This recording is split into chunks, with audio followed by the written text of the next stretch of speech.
الحمد لله نحمده ونستعينه ونستغفره ونؤمن به ونتوكل عليه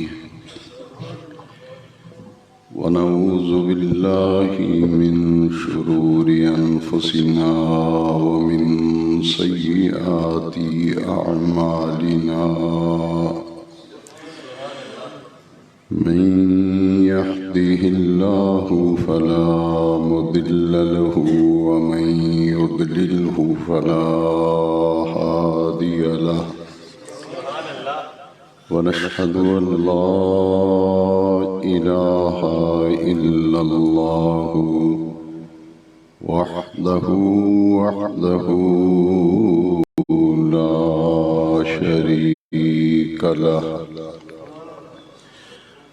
ونشهد أن سيدنا ومولانا وملجأنا ومأوانا محمدًا عبده ورسوله صلى الله تعالى عليه وعلى آله وأصحابه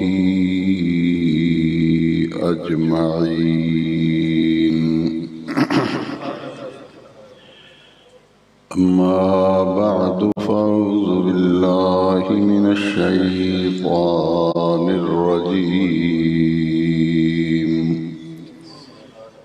بسم الله الرحمن الرحيم.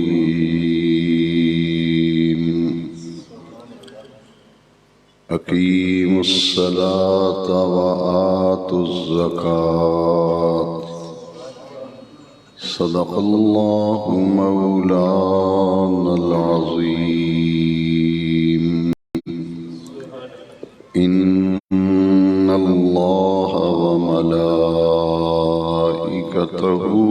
يصلون على النبي يا أيها الذين آمنوا صلوا عليه وسلموا تسليما. الصلاة والسلام عليك يا سيدي يا رسول الله وعلى آلك وأصحابك يا سيدي يا خاتم النبيين.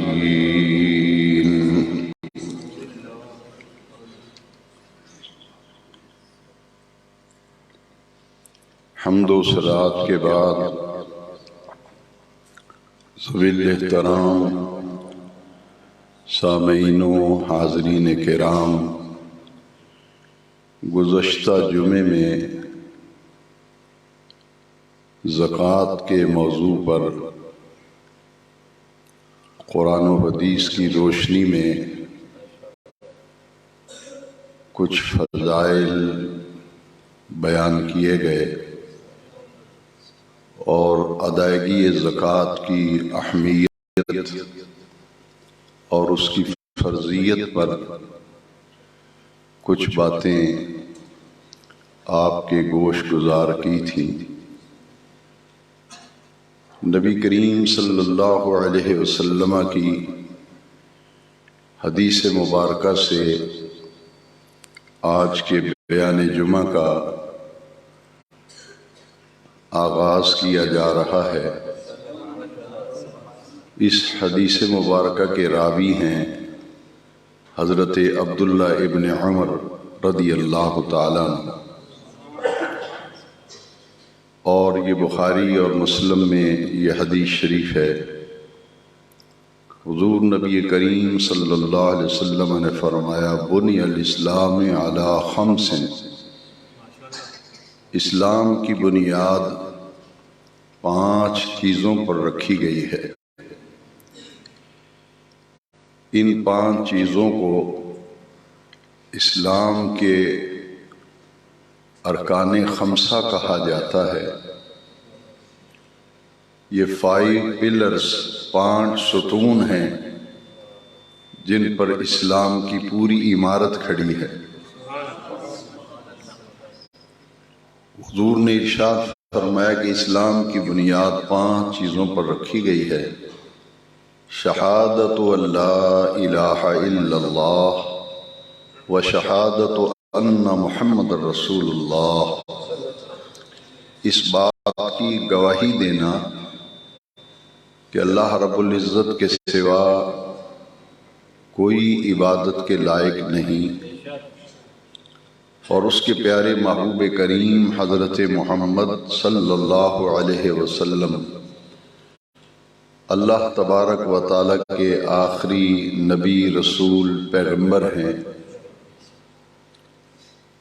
یہ اسلام کا پہلا رکن ہے اور اسے ایمان کہتے ہیں کہ شہادت توحید اور شہادت رسالت۔ یہ کلمہ جب آدمی پڑھتا ہے، شہادت دیتا ہے، تو وہ دائرہ اسلام میں داخل ہو جاتا ہے۔ تو اسلام کا پہلا رکن جو ہے وہ شہادت ہے، شہادت توحید و رسالت۔ اور اس کے بعد دوسرا رکن حضور نے فرمایا وَإِقَامِ الصَّلَاةِ، ایک دن میں 5 وقت کی نماز اہل ایمان پر فرض کی گئی ہے۔ یعنی جو شخص کلمہ شریف پڑھ کر ایمان لے آتا ہے، اسلام میں داخل ہو جاتا ہے، مسلمانوں کی صفوں میں اس کا شمار ہوتا ہے، تو اس پر پہلی ذمہ داری اور پہلا فریضہ اور سب سے بڑی ڈیوٹی اور سب سے بڑا فرض اور سب سے بڑا کام جو اس کے ذمے دین اسلام عائد کرتا ہے، لگاتا ہے، وہ ہے ایک دن میں 5 وقت نماز ادا کرنا۔ اور نماز فرض موقت ہے، یعنی اپنے مقررہ اوقات پر۔ اللہ کریم نے جو نمازوں کے اوقات مقرر کیے ہیں کہ فلاں نماز کا وقت اس وقت شروع ہوتا ہے اور اس وقت فلاں نماز کا وقت ختم ہو جاتا ہے، اس سے اگلی نماز کا وقت شروع ہو جاتا ہے، تو وہ جو مقرر کیا ہوا وقت ہے، اس وقت میں نماز کی ادائیگی، اور وہ ایک دن میں 5 مرتبہ ہے۔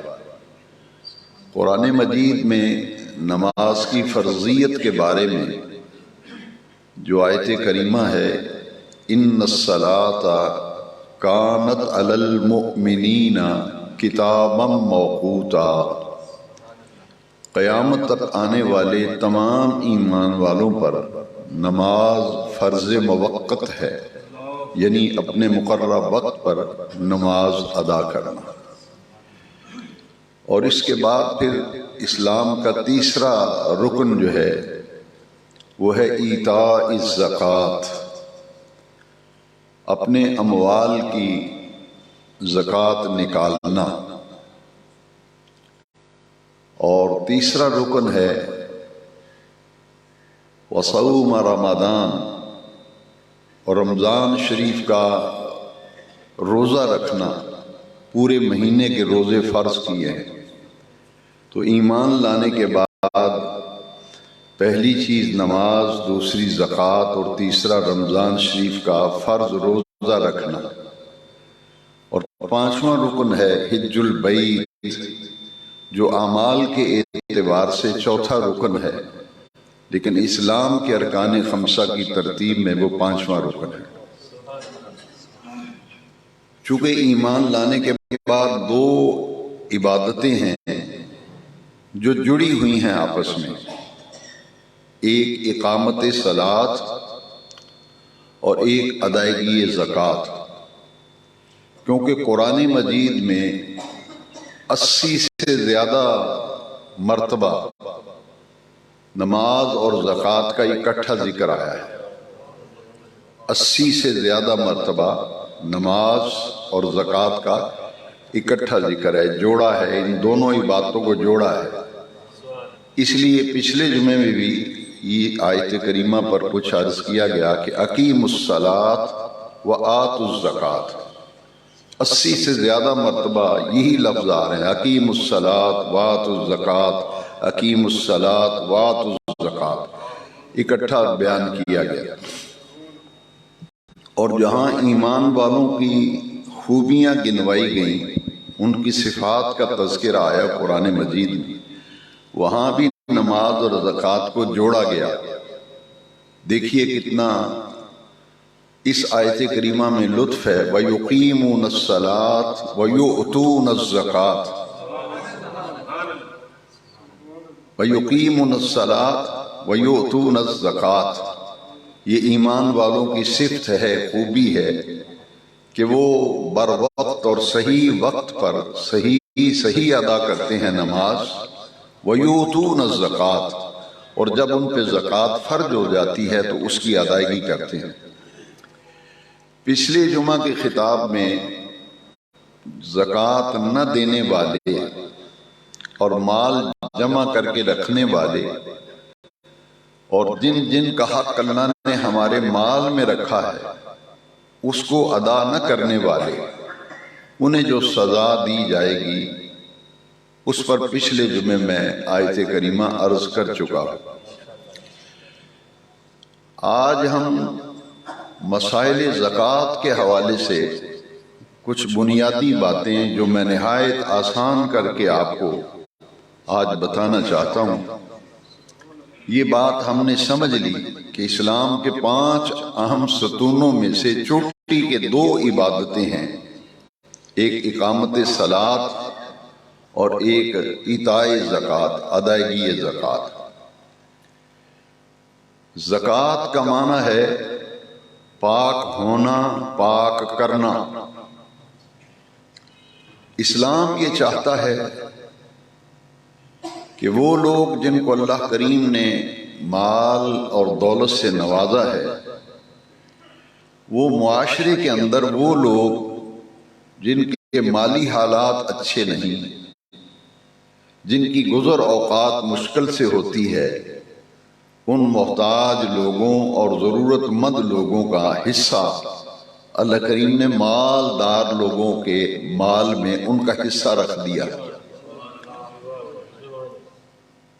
وہ حصہ نکالنا ہوگا، اس کی ایک صورت تو ہے ادائیگی زکوٰۃ،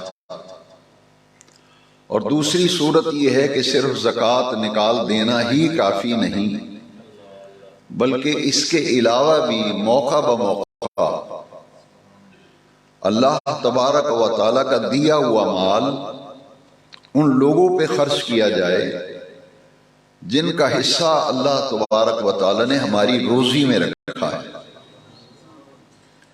اسے صدقہ کہتے ہیں اور خیرات کہتے ہیں کہ صدقہ خیرات کرتے رہنا چاہیے۔ زکوٰۃ بھی صدقہ ہے، لیکن صدقے کی 2 قسمیں ہیں، ایک صدقہ جو ہے وہ فرض ہے، واجب ہے، اور وہ زکوٰۃ ہے۔ زکوٰۃ فرض ہے ہر صاحب نصاب پر، جو صاحب نصاب نہیں ہے اس پر تو زکوٰۃ فرض ہی نہیں۔ لہذا جو زکوٰۃ دے گا وہ تو صدقہ دے رہا ہے، لیکن وہ فرض صدقہ دے رہا ہے۔ ایک صدقہ ہے نفلی صدقہ کہ جو اس پہ فرض تو نہیں، لیکن ان کو اللہ کریم نے مال میں اتنی برکت دی ہے کہ وہ لوگوں پہ خرچ کر سکتا ہے، پھر اس کے لیے نفلی صدقات رکھے گئے ہیں کہ اپنے مال میں سے محتاجوں، ضرورت مندوں، فقیر، مسکین، بیوہ عورتیں، یتیم بچے، ان پر خرچ کیا جائے اور ان پہ مال لگایا جائے۔ اسے کہتے ہیں نفلی صدقہ اور نفلی خیرات۔ زکوٰۃ جو ہے یہ ایسا صدقہ ہے جو کہ صاحب نصاب پر فرض ہے۔ اس کی اہمیت کا اندازہ اس آیت کریمہ سے ہم بخوبی لگا سکتے ہیں کہ اللہ سبحانہ و تعالی نے اپنے محبوب کریم علیہ السلام کو اپنے غلاموں سے زکوٰۃ وصول کرنے کا حکم دیا کہ ان سے زکوٰۃ وصول کیجئے، اور پھر جب ان سے آپ زکوٰۃ وصول فرما لیں تو جو زکوٰۃ ادا کرے، زکوٰۃ کی رقم دے، تو اس کے لیے آپ دعا فرمائیں، ان سے زکوٰۃ بھی وصول کریں، اور جب یہ زکوٰۃ دے دیں تو زکوٰۃ دینے والے کے حق میں آپ دعا بھی فرمائیں۔ وہ آیت کریمہ کا مضمون بڑے غور سے سنیے۔ خذ من اموالہم، خذ کا معنی ہے لینا، پکڑنا۔ آپ مجھے کوئی چیز پکڑاتے ہیں تو اس کے لیے عربی کا لفظ خذ استعمال ہوتا ہے، تو اللہ کریم نے فرمایا خذ من اموالہم، ان کے مالوں میں سے وصول کیجئے، صدقۃ، ان سے صدقہ وصول کیجئے۔ اس آیت کریمہ میں جو صدقے کا لفظ آیا، مفسرین کرام نے لکھا کہ اس سے مراد فرض صدقہ ہے جسے دین اسلام میں زکوٰۃ کا نام دیا گیا۔ ان سے زکوٰۃ وصول کریں تو تطہرہم وتزکیہم بہا، کیونکہ جب یہ آپ کو زکوٰۃ دیں گے اور آپ ان کے حق میں دعا فرمائیں گے، وصلی علیہم، آپ ان کے لیے دعا فرمائیں گے، تو ان کا مال پاک ہو جائے گا، ان کی روزی صاف ہو جائے گی، اور آپ کی دعاؤں سے انہیں سکون قلب حاصل ہوگا۔ وصلی علیہم، ان کے لیے دعا بھی فرمائیے، زکوٰۃ بھی وصول کیجیے اور ان کے لیے دعا بھی فرمائیے۔ ان صلاتک، بلا شبہ آپ کا دعا فرمانا، سکن، کہ اللہ تعالیٰ کی طرف سے انہیں، سکن سکون کو کہتے ہیں، طمانیت قلب کو کہتے ہیں، راحت کو کہتے ہیں۔ وصلی علیہم ان صلاتک سکن لہم، کہ ان کے لیے آپ کی دعا جو ہے وہ سکون قلب کا باعث بنے۔ لہذا اب بھی جو آدمی زکوٰۃ دے اور جو وصول کر رہا ہے تو اس کے لیے ضروری ہے کہ وہ زکوٰۃ وصول کر کے اس کے حق میں دعا بھی کرے کہ اللہ سبحانہ و تعالیٰ تمہاری زکوٰۃ قبول فرمائے، تمہارے مال میں برکت دے، تم نے اللہ کا دیا ہوا مال خرچ کیا ہے، اور اللہ کریم تمہیں اتنا مال دے، رزق کی فراوانی عطا کرے کہ تم اس کا دیا ہوا مال اس کی مخلوق پر اور اس کے راستے میں خرچ کرتے رہو۔ یہ دعا ضرور دینی چاہیے زکوٰۃ دینے والے کو۔ اس آیت کریمہ سے یہ بات ہم نے سمجھ لی، اور پھر ایک لفظ قرآن مجید میں بار بار آتا ہے تکرار کے ساتھ، وہ تو بہت تعداد ہے اس کی، کئی جگہ پہ یہ آیت بار بار آئی۔ وَأَنفِقُوا، وَأَنفِقُوا، انفقوا حکم ہے کہ خرچ کرو، خرچ کرو، خرچ کرو، خرچ کرو، انفقوا، انفقوا، انفقوا، یہ آیت تکرار کے ساتھ قرآن مجید میں، یعنی اللہ تبارک و تعالیٰ حکم دے رہا ہے کہ خرچ کرو، تمہارے پاس جو مال ہے اسے خرچ کرو۔ وَأَنفِقُوا، وَأَنفِقُوا، وَأَنفِقُوا، خرچ کرو، خرچ کرو، خرچ کرو۔ سورہ بقرہ کے آغاز میں متقین کی جو صفات کا ذکر کیا گیا، اس میں بھی رب ذوالجلال نے فرمایا کہ یہ جو اہل ایمان ہیں، وَذَلِّ الْمُتَّقِينَ، قرآن کی بات ہو رہی ہے کہ یہ متقین کے لیے ہدایت ہے۔ الَّذِينَ يُؤْمِنُونَ بِالْغَيْبِ وَيُقِيمُونَ الصَّلَاةَ، کہ غیب پر ایمان رکھتے ہیں اور وقت پہ نماز ادا کرتے ہیں۔ وَمِمَّا رَزَقْنَاهُمْ يُنْفِقُونَ، انفق ينفق، خرچ کرنا۔ یہاں بھی وہی آیت کریمہ میں لفظ آئے گا، یہاں بھی نماز اور زکوٰۃ کا اکٹھا ذکر آیا کہ وہ صحیح ادا کرتے ہیں نماز اور اس میں سے خرچ کرتے ہیں۔ جو ہم نے انہیں مال دیا ہے، دولت دی ہے، جو رزق دیا ہے، اس میں سے خرچ کرتے ہیں۔ وَمِمَّا رَزَقْنَاهُمْ يُنْفِقُونَ، اس میں سے خرچ کرتے ہیں۔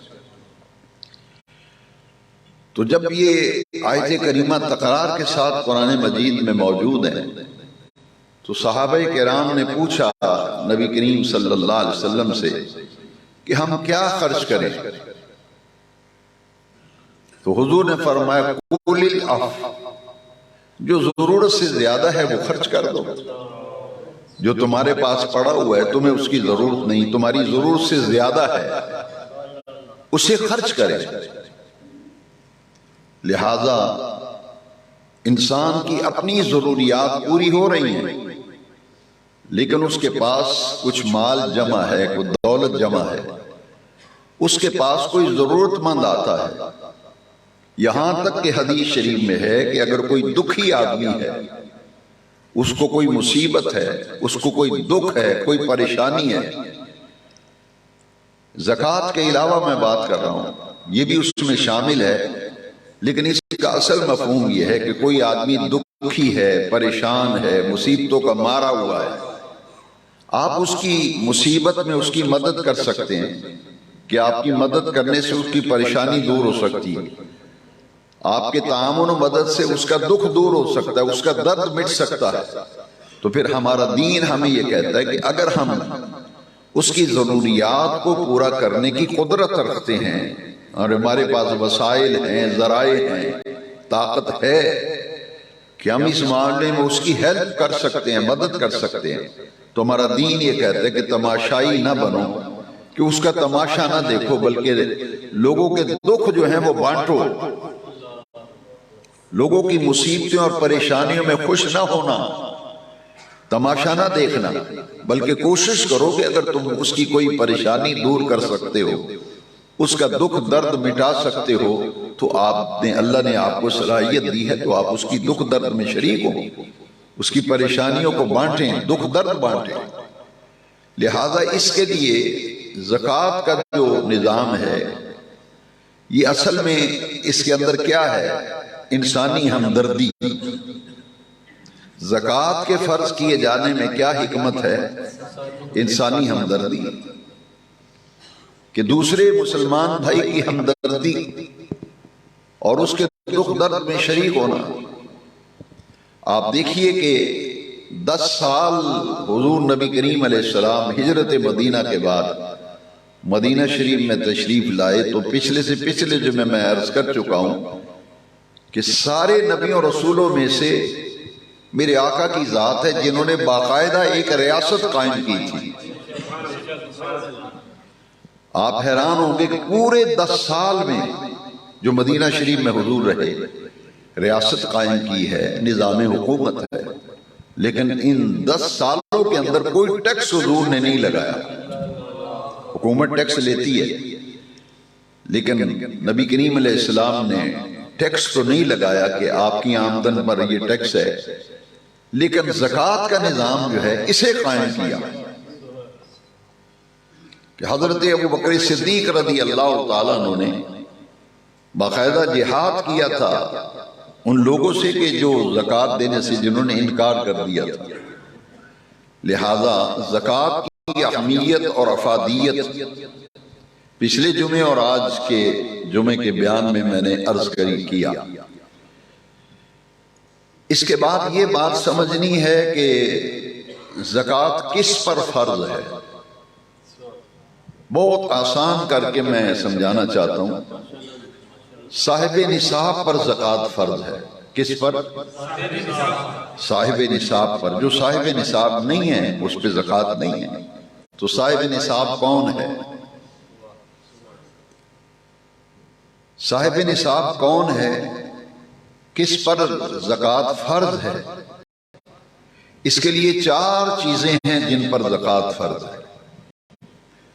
غور سے سنیے، 4 چیزیں ان پر زکوٰۃ فرض ہے۔ لیکن جیسے زمین کی پیداوار پہ جو زکوٰۃ ہے وہ تو عشر کہلاتی ہے، وہ الگ ہے۔ زمین کی پیداوار کی زکوٰۃ عشر کہلاتی ہے، وہ الگ ہے۔ اسی طرح جانور ہیں، بھیڑ بکریاں ہیں، گائے ہے، ان کی زکوٰۃ الگ ہے۔ تو زراعت اور مال مویشی کے علاوہ جو 4 چیزیں ہیں جن پر زکوٰۃ فرض ہے، اس طرح مسئلہ سمجھنا آسان رہے گا۔ پہلا سونا، دوسری چیز چاندی، تیسری چیز کتابوں میں آپ پڑھتے ہوں گے، اخبارات میں بھی زکوٰۃ کے مضمون مال تجارت، لیکن مال تجارت کے لفظ بولنے سے شاید آپ وہ بات نہ سمجھ سکیں جو میں اپنے الفاظ میں سمجھانا چاہتا ہوں۔ پہلی کیا ہے؟ سونا، چاندی اور مال تجارت کی تشریح ذرا غور سے سن لیں۔ جو چیز آپ نے بیچنے کے لیے خریدی ہے، جو چیز آپ نے بیچنے کے لیے، فروخت کرنے کے لیے آپ نے جو چیز لی ہے وہ ہے مال تجارت۔ آپ نے کار خریدی ہے کہ میں اسے بیچوں گا، مکان لیا ہے کہ میں اسے بیچوں گا، پلاٹ لیا ہے کہ اسے بیچوں گا۔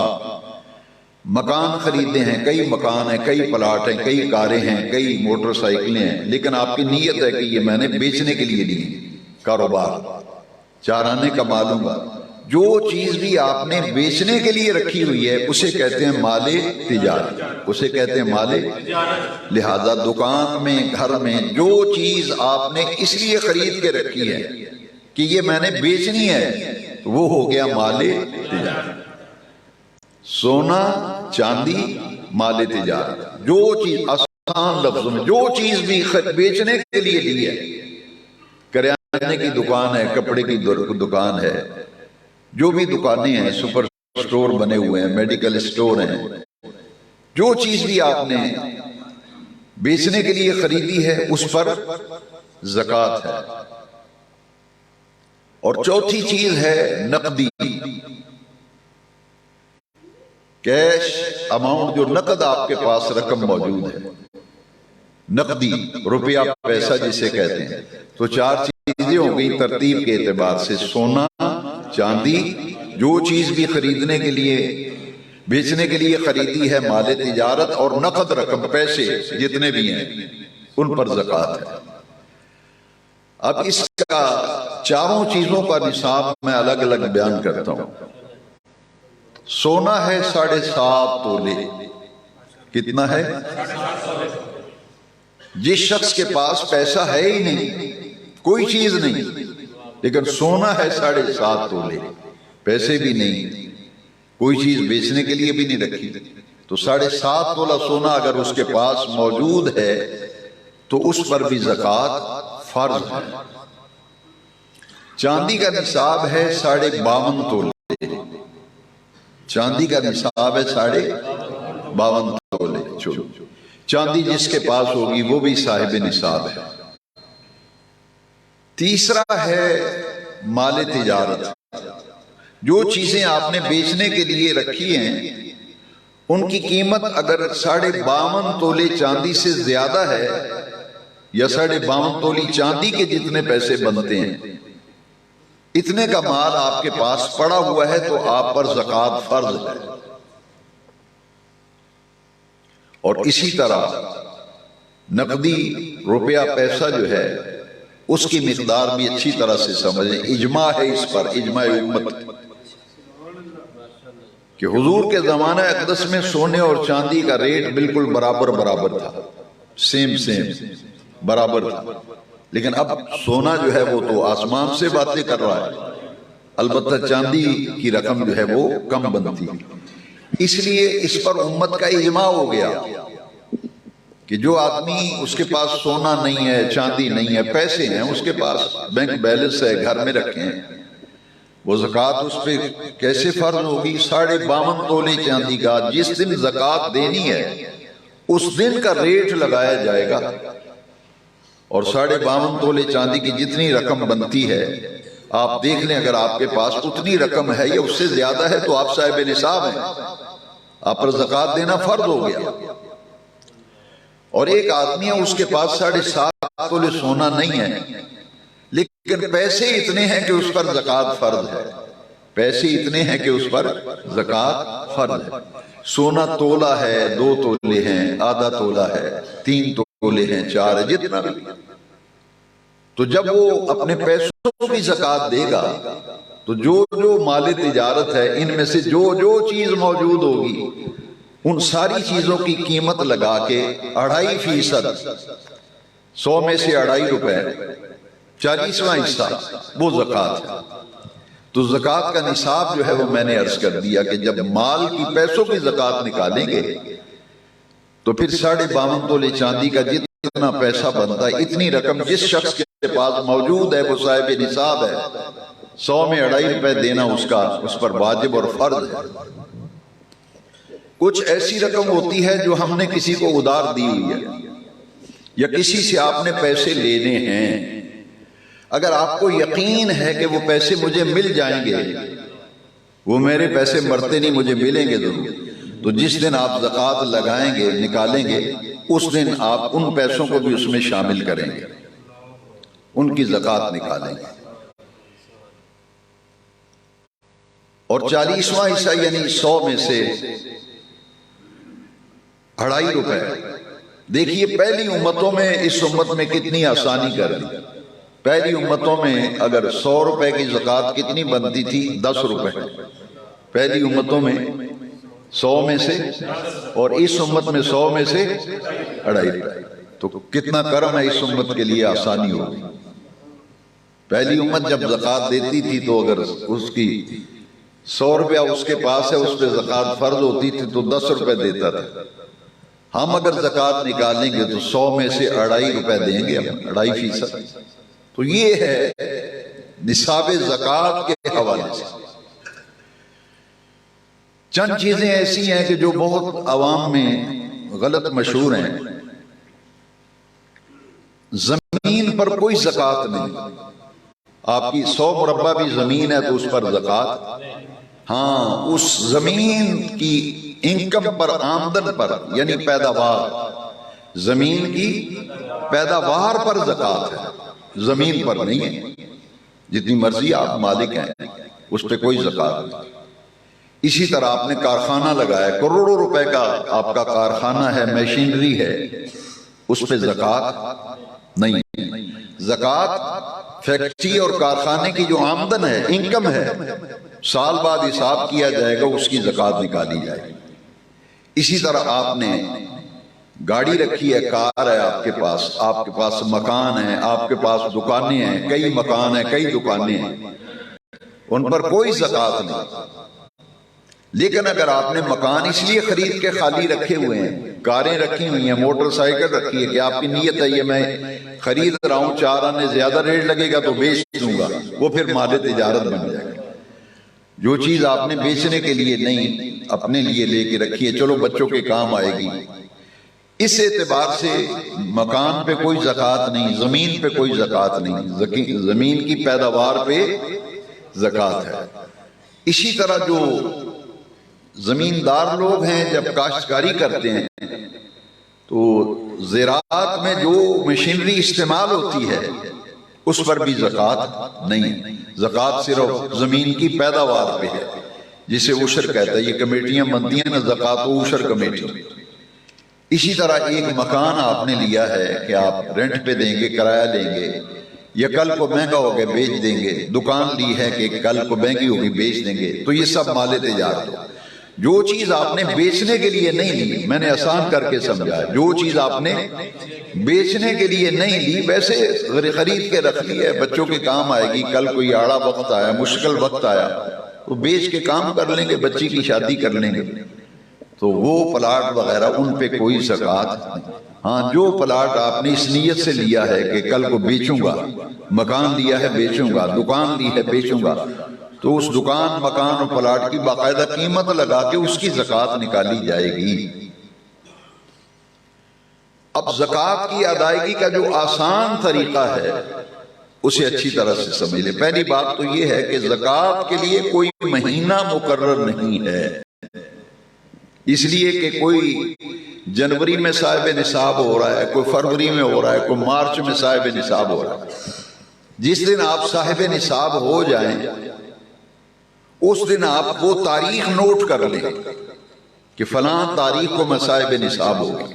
میں مثال دیتا ہوں کہ جس نے کبھی زکوٰۃ دی نہیں، اور بڑے بڑے اچھے لوگ جو ہیں زکوٰۃ کے معاملے میں پھر ذرا ہاتھ کھینچتے ہیں، پھر ہیلے بہانے پوچھتے ہیں کہ یہ بیٹی کے لیے لیا، یہ فلاں کے لیے، کوشش کرتے ہیں کہ نہ دینی پڑے۔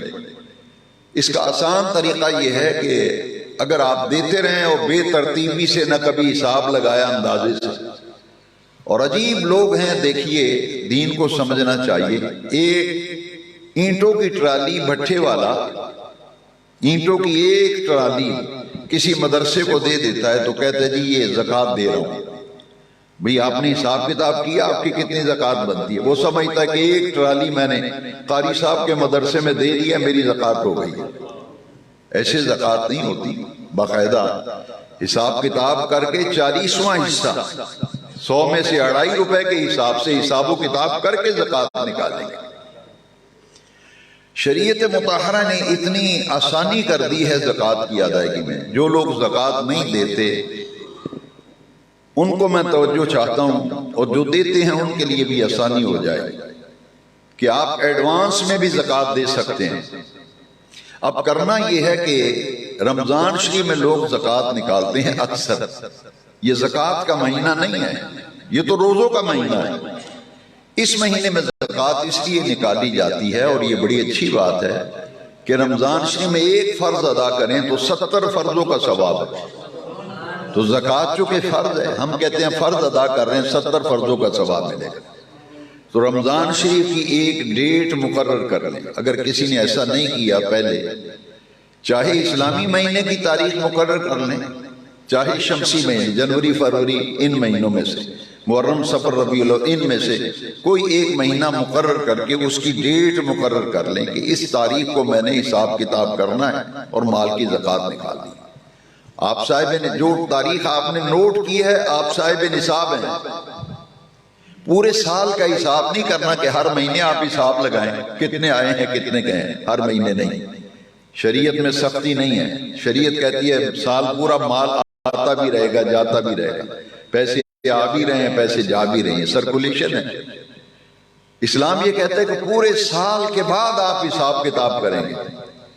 جو بھی چیز بیچنے کے لیے رکھی ہے اس کی قیمت لگائیں، جو گھر میں سونا ہے اس کی قیمت لگائیں، چاندی ہے اس کی قیمت لگائیں ہے جی، اور جو مال تجارت ہے اور نقد رقم ہے، ان چاروں چیزوں کو جمع کیا جائے گا، پلس پلس کرتے جائیں۔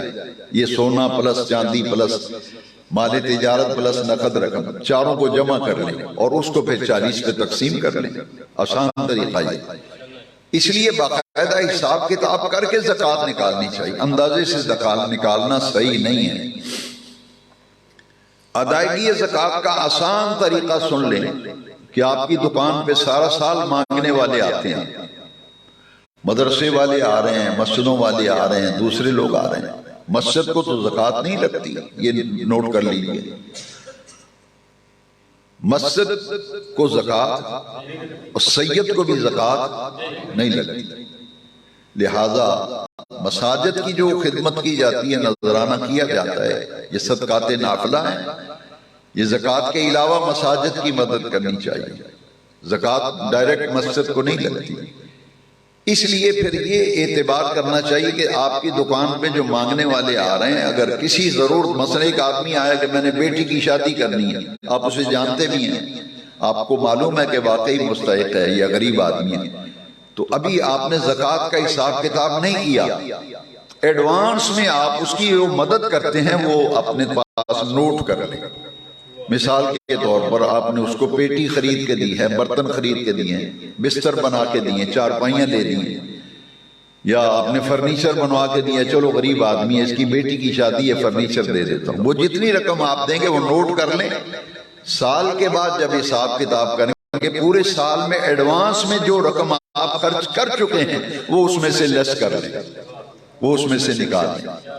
اس طرح زکوٰۃ کی ادائیگی میں بھی آسانی رہتی ہے اور ضرورت مند کی ضرورت بھی پوری رہتی ہے۔ مجھ سے ایک یونیورسٹی کے اسٹوڈنٹ نے سوال کیا تھا اور بڑا اچھا سوال تھا۔ اس نے کہا کہ رمضان شریف کے روزوں کے لیے مہینہ مقرر ہے، رمضان شریف کے روزوں کے لیے مہینہ حج کے لیے تاریخیں مقرر ہیں، ایام مقرر ہیں۔ بڑا دلچسپ سوال ہے، تو زکوٰۃ کے لیے مہینہ کیوں نہیں مقرر کیا گیا؟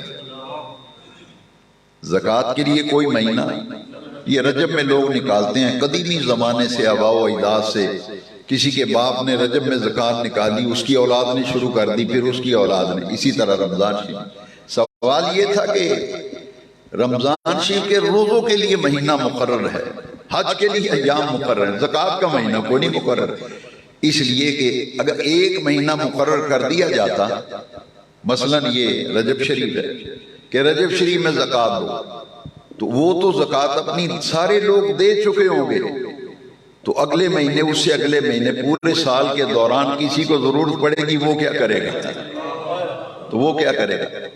آپ کی دکان پہ آئے گا، آپ کہیں گے یار میں تو رجب میں دے چکا زکوٰۃ، شعبان میں کوئی آیا، آپ کہیں گے میں نے رجب میں زکوٰۃ نکال دی۔ کوئی آپ کے تعلق والا آیا کہ ہمارے محلے میں غریب گھرانہ ہے، یتیم بچے ہیں، وہ اسکول پڑھ رہے ہیں، ان کی بستے لینے ہیں، کتابیں لینی ہیں، فلاں مریض ہے اس کا علاج کرانا، کچھ زکوٰۃ سے مدد کر، آپ کہیں گے میں تو رجب میں دے چکا۔ اس لیے مہینہ فرض نہیں کیا گیا کہ پورا سال ضرورت مندوں کی ضرورتیں پوری ہوتی رہیں، پورا سال ضرورت مندوں کی ضرورتیں پوری ہوتی رہیں۔ اصل اس کا منشا زکوٰۃ کا کیا ہے؟ ضرورت مند کی ضرورت کو پورا کرنا۔ اب آخری بات جو ہے وہ سمجھ لیں کہ زکوٰۃ کن لوگوں کو دینی چاہیے۔ سید کو زکوٰۃ نہیں لگتی، مسجد کو زکوٰۃ نہیں لگتی، دینی مدارس کو زکوٰۃ لگتی ہے۔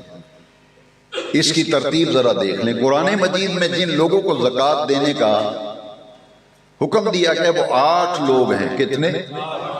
8 لوگ۔ 4 چیزوں پر زکوٰۃ ہے، جن کو زکوٰۃ دینی ہے ان کی تعداد کتنی ہے؟ 8۔ قرآن مجید کی آیت میں ہے، پہلا ہے فقیر، دوسرا ہے مسکین۔ فقیر سے مراد یہ ہے کہ جس کے پاس اپنا مکان ہی نہیں، جس کے پاس اپنا کوئی مکان نہیں، اس کے پاس اس کی کوئی جائیداد نہیں، پراپرٹی نہیں ہے، یہاں تک کہ اس کے پاس رہنے کے لیے مکان بھی نہیں ہے، وہ کرائے کے مکان پہ رہتا ہے، یا کہیں گزر اوقات مشکل سے ہو رہی ہے اور تنگ دست ہے، اسے کہتے ہیں فقیر۔ مسکین کہتے ہیں کہ جس کی پراپرٹی تو ہو، مکان بھی ہے، دکان بھی ہے، لیکن سفید پوش ہے، کسی کے آگے ہاتھ نہیں پھیلاتا، کسی کو اپنے حال ہی نہیں بتاتا۔ تو فقیر و مسکین میں یہ ترتیب رکھی گئی کہ ان لوگوں کو ڈھونڈ ڈھونڈ کر انہیں زکوٰۃ دیں، فقیر مسکین۔ کچھ ایسے لوگ ہیں معاشرے میں کہ جو سفید پوش ہیں، معاشرے میں اور برادری میں وہ رہنے کے لیے ادھار لے کر بھی سفید پوشی اختیار کرتے ہیں کہ بھرم رہ جائے، تو ان لوگوں کو تلاش کر کے زکوٰۃ دینی چاہیے، کیونکہ وہ ہاتھ نہیں پھیلاتے، وہ کسی کے آگے اپنا دل بھی حال دل نہیں بتاتے۔ اس کے بعد وہ لوگ ہیں جو محکمہ زکوٰۃ میں گورنمنٹ زکوٰۃ وصول کرتی ہو، تو جو عاملین زکوٰۃ ہیں، زکوٰۃ اکٹھی کرتے ہیں، ان کی تنخواہیں پھر زکوٰۃ میں سے دی جا سکتی ہیں، محکمہ زکوٰۃ میں جو ملازم۔ اس کے بعد ایسا شخص جو کہ والغارمین، غارمین کہتے ہیں مقروض لوگ، ایک آدمی کا اتنا قرضہ ہے کہ وہ بیچارہ دے ہی نہیں سکتا، اس کی پوزیشن ہی نہیں دینے میں، اتنا قرض ہو گیا کہ وہ کوشش بھی کرے تو ادائیگی نہیں کر پائے گا۔ تو مقروض لوگوں کی ہیلپ اور مدد کرنا کہ تاکہ اس کی زکوٰۃ ادا، اس کا قرضہ اتر جائے، تو کسی کا قرضہ اتارنے کے لیے آپ زکوٰۃ میں سے اس کی مدد کر سکتے ہیں۔ پھر اس کے بعد ہے فی سبیل اللہ، اللہ کے راستے میں، یعنی جو آدمی بھی اللہ کے راستے میں نکلا ہے وہ مجاہد و جہاد کرنے والا، وہ دین کی تعلیم اور تعلم والے لوگ ہیں، جیسے دینی مدارس ہیں، یہ دین کا علم پڑھنے کے لیے مسافر طلبہ ہیں، ان پر بھی زکوٰۃ اس لیے لگتی ہے کہ یہ دین کا علم حاصل کر رہے ہیں، مسافر لوگ ہیں، تو ان کی زکوٰۃ سے مدد کی جاتی ہے۔ ایک آدمی تھانے میں پکڑا ہوا ہے، یا کوئی اس کا کوئی کسی کے پیسے دینے ہیں، یا کسی کو جرمانہ ہوا ہے، یا اس سے کوئی آدمی قتل ہو گیا، اس نے دیت دینی، قصاص دینی، اس کے پاس پیسے ہی کوئی نہیں، وہ جیل میں مر رہا ہے، کسی نے اسے پکڑ لیا ہے، تو اس کو چھوڑانے کے لیے جو آپ ہے زکوٰۃ میں سے اس کی مدد کر سکتے ہیں۔ اور ایک ہے مسافر، مسافر وہ ہوتا ہے کہ جو گھر میں تو اس پہ زکوٰۃ فرض ہے، آپ میں سے کوئی ایسا آدمی جس پر خود زکوٰۃ فرض ہے لیکن وہ حج کرنے گیا ہے مثال کے طور پر، اس کے پیسے ختم ہو گئے ہیں یا اس کے پیسے چرا لیے کسی نے، اس پہ زکوٰۃ فرض ہے لیکن ہے وہ حالت سفر میں، اب اس کی ضرورت کو اگر پورا کرنا ہے تو زکوٰۃ کی مد میں سے اس پر خرچ کر سکتے ہیں۔ اسے قرآن کی آیت میں ترتیب آئی ہے وابن السبیل، یعنی مسافر۔ ایک آدمی لاہور گیا ہے مال لینے کے لیے، اس کی جیب کٹ گئی ہے، اس کا نقصان ہو گیا ہے، لیکن خود وہ صاحب نصاب ہے لیکن اس کے پاس گھر پہنچنے کے لیے کرایہ بھی نہیں ہے، تو آپ زکوٰۃ میں سے اس کی مدد کی جا سکتی ہے۔ تو یہ 8 عاملین زکوٰۃ ہیں، اور ایک ہے مؤلفۃ القلوب، تالیف قلوب، کہ جو نیا مسلمان ہوا ہو، نیا مسلمان ہوا ہو، دین سے وابستہ ہوا ہو، اس کی گزر اوقات مشکل ہوتی تو اس کی مدد کی جائے تاکہ اس کا دل جو ہے وہ لگا رہے، اس کی ضرورت پوری ہوتی رہے۔ تو یہ 8 مستحقین زکوٰۃ ہیں جو میں نے آپ سے عرض کر دیے۔ وآخر دعوانا